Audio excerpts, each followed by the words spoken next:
Hi friends, welcome to my channel. ഇന്ന് ഞാൻ വന്നിരിക്കുന്നതും വളരെ വെറൈറ്റിയും വളരെ ഈസിയുമായിട്ട് ചെയ്യാൻ പറ്റുന്ന നല്ലൊരു റെസിപ്പിയുമായിട്ടാണ്. വെറും 5 മിനിറ്റ് മാത്രം മതി ഇത് നമുക്ക് തയ്യാറാക്കാനായിട്ട്. പിന്നെ ഈ ഒരു റെസിപ്പിയുടെ പ്രത്യേകത എന്താണെന്ന് വെച്ചാൽ ഫയർലെസ് റെസിപ്പി കേട്ടോ. അപ്പോൾ ആർക്കും പെട്ടെന്ന് ഉണ്ടാക്കാൻ പറ്റുന്നതാണ്. പ്രത്യേകിച്ച് കുട്ടികൾക്കൊക്കെ ഒരുപാട് ഇഷ്ടപ്പെടുന്ന ഈ ഒരു റെസിപ്പി നിങ്ങൾ കണ്ടുകൊണ്ടിരിക്കുമ്പോൾ നിങ്ങൾക്ക് ഇഷ്ടമാവുകയാണെങ്കിൽ ലൈക്ക് ചെയ്യാൻ മറക്കരുത്. അതുപോലെ തന്നെ ഈ ചാനൽ സബ്സ്ക്രൈബ് ചെയ്യാതെ കാണുന്ന ആരെങ്കിലും ഉണ്ടെങ്കിൽ പ്ലീസ് ഒന്ന് സബ്സ്ക്രൈബ് ചെയ്ത് സപ്പോർട്ട് ചെയ്യണേ. ഞാനിവിടെ ഒരു ബൗളിലേക്ക് 5 ടേബിൾ സ്പൂൺ അളവിൽ പഞ്ചസാരയാണ് ചേർത്ത് കൊടുക്കുന്നത്. നന്നായിട്ട് പൊടിച്ച പഞ്ചസാരയാണ് ചേർത്ത് കൊടുത്തിരിക്കുന്നത്. ഇനി നമുക്കിതിലേക്ക് കുറച്ച് വെള്ളം കൂടി ചേർത്ത് കൊടുക്കാം. 2 കപ്പ് വെള്ളമാണ് ചേർത്ത് കൊടുത്തിരിക്കുന്നത്. അതായത് ചെറിയ കപ്പ് ഉണ്ടല്ലോ, അതിന് 2 കപ്പ് വെള്ളം ചേർത്ത് കൊടുത്തിട്ടുണ്ട്. ഇത് ചൂടുവെള്ളം ഒന്നുമല്ല, സാധാരണ നമ്മൾ ഉപയോഗിക്കുന്ന പച്ചവെള്ളം ഉണ്ടല്ലോ, അത് ചേർത്ത് കൊടുത്താൽ മതി.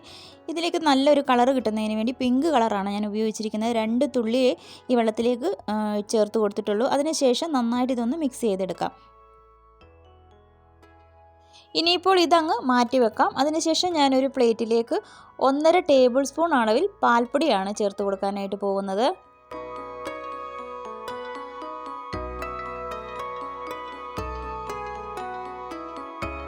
ഇനി ഇതിലേക്ക് ഞാൻ കുറച്ച് നട്ട്സ് ഒന്ന് ചേർത്ത് കൊടുക്കുന്നുണ്ട്. ബദാമും കാഷ്യൂ നട്ട്സും കൂടി നല്ലതുപോലെ ഒന്ന് ക്രഷ് ചെയ്തെടുത്തിട്ടുണ്ട്. അപ്പോൾ ഇതുകൂടി ഇതിലേക്ക് ചേർത്ത് കൊടുത്ത് നല്ലതുപോലെ ഒന്ന് മിക്സ് ചെയ്തെടുക്കണം.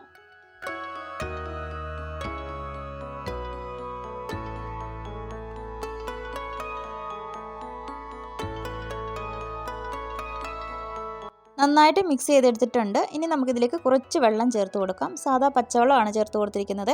അതിനുശേഷം നല്ലതായിട്ട് വീണ്ടും ഒന്നും കൂടി മിക്സ് ചെയ്ത് വെക്കാം. ഒരുപാട് അങ്ങ് ഓവറായിട്ട് വെള്ളം ഒഴിച്ച് കൊടുക്കരുത്. കുറച്ച് വെള്ളം മാത്രം ഒഴിച്ച് കൊടുത്തിട്ട് നന്നായിട്ടൊന്ന് മിക്സ് ചെയ്തെടുത്താൽ മതി. ഇതുപോലെ ഒന്ന് മിക്സ് ചെയ്തെടുക്കുക. ഒരുപാട് അങ്ങ് ലൂസായിട്ടും ഇല്ല, എന്നാൽ ഒത്തിരി അങ്ങ് കുറുകിപ്പോയിട്ടുമില്ല. ഇങ്ങനെ വേണം നമുക്ക് മിക്സ് ചെയ്തെടുക്കാനായിട്ട്. ഇനി നമുക്ക് ഇത് ഉണ്ടാക്കാനായിട്ട് വേണ്ടത് ബ്രെഡാണ്. അപ്പോൾ എല്ലാവരുടെയും വീടുകളിൽ കാണുന്നതാണല്ലോ ഈ ബ്രെഡ്. ഞാനിവിടെ 4 ബ്രെഡ് എടുത്തിട്ടുണ്ട്. അതിനുശേഷം നമുക്കിതൊന്ന് റൗണ്ട് ചെയ്തെടുക്കണം. അതായത് ഞാനിപ്പോൾ ഒരു ഗ്ലാസ് വെച്ചിട്ടാണ് ഇത് കട്ട് ചെയ്തെടുക്കാനായിട്ട് പോകുന്നത്. അപ്പോൾ ഗ്ലാസ് ഇതുപോലെ വെച്ച് കൊടുത്ത് നന്നായിട്ടൊന്ന് അമർത്തി കഴിയുമ്പോൾ നമുക്കത് നല്ലൊരു റൗണ്ട് ഷേപ്പ് കിട്ടും. അപ്പോൾ ഇതൊന്ന് റൗണ്ട് ഷേപ്പിലൊന്ന് നമുക്കൊന്ന് കട്ട് ചെയ്തെടുക്കാം. അങ്ങനെ ഗ്ലാസ് ഉപയോഗിച്ച് റൗണ്ട് ഷേപ്പിൽ നമ്മൾ കട്ട് ചെയ്തെടുത്തിട്ടുണ്ട്. ബാക്കിയുള്ളതും ഇതുപോലെ തന്നെ നമുക്കൊന്ന് കട്ട് ചെയ്തെടുക്കാം.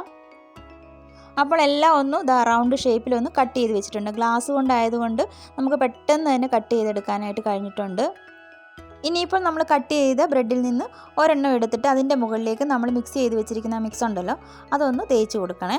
അതിനുശേഷം വേറൊരു ബ്രെഡ് എടുത്ത് അതിൻ്റെ മുകളിലേക്ക് വെച്ച് കൊടുത്ത് നന്നായിട്ടൊന്ന് പ്രസ് ചെയ്ത് കൊടുക്കുക. അപ്പോൾ ഞാനൊന്ന് കാണിച്ചു തരാം എങ്ങനെയാണെന്ന്.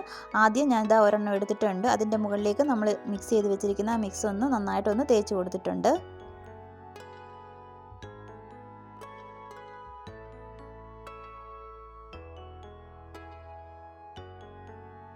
ഇതുപോലെ നന്നായിട്ടൊന്ന് തേച്ച് കൊടുത്തതിന് ശേഷം നമ്മൾ കട്ട് ചെയ്ത് വെച്ചിരിക്കുന്ന ബ്രെഡിൽ നിന്നും ഒരെണ്ണം എടുത്ത് ഇതിൻ്റെ മുകളിലേക്ക് വെച്ച് കൊടുക്കണം. അതിനുശേഷം ഇത് നന്നായിട്ടൊന്ന് അരികെല്ലാം നല്ലതുപോലെ പ്രസ് ചെയ്ത് കൊടുക്കണേ. ഇനി നമ്മൾ നേരത്തെ തയ്യാറാക്കി വെച്ചിരിക്കുന്ന ഷുഗർ സിറപ്പിലേക്ക് ഇത് മുക്കിയെടുക്കാം. അപ്പോൾ ഇത് മുക്കി കൊടുക്കുമ്പോൾ പെട്ടെന്ന് തന്നെ മുക്കിയിട്ട് എടുക്കണം. ഇത് ബ്രെഡ് ആയതുകൊണ്ട് പെട്ടെന്ന് അങ്ങ് കുതിർന്നു പോകും. പെട്ടെന്ന് മുക്കിയിട്ട് എടുത്ത് നമുക്ക് കൈകൊണ്ട് പതിയെ ഒന്ന് പ്രസ് ചെയ്ത് കൊടുക്കണേ. അതിനുശേഷം ഞാനിവിടെ ഒരു പ്ലേറ്റിലേക്ക് കുറച്ച് ഡെസിക്കേറ്റഡ് കോക്കനട്ട് എടുത്ത് വെച്ചിട്ടുണ്ട്. അതിലേക്ക് നമുക്ക് ഇട്ടിട്ട് ചെറുതായിട്ടൊന്ന് ഇതിൻ്റെ മുകളിലേക്കും കൂടി ഒന്നിട്ട് 2 സൈഡും നല്ലതുപോലെ ഒന്ന് മുക്കിയെടുക്കാവേ.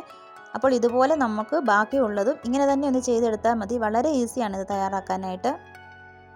അങ്ങനെ എല്ലാം ഉണ്ടാക്കിയെടുത്തിട്ടുണ്ട്. നമ്മൾ 4 ബ്രെഡാണ് എടുത്തിരുന്നത്. 4 ബ്രെഡ് കൊണ്ട് 2 എണ്ണമാണ് തയ്യാറാക്കാൻ പറ്റുന്നത്.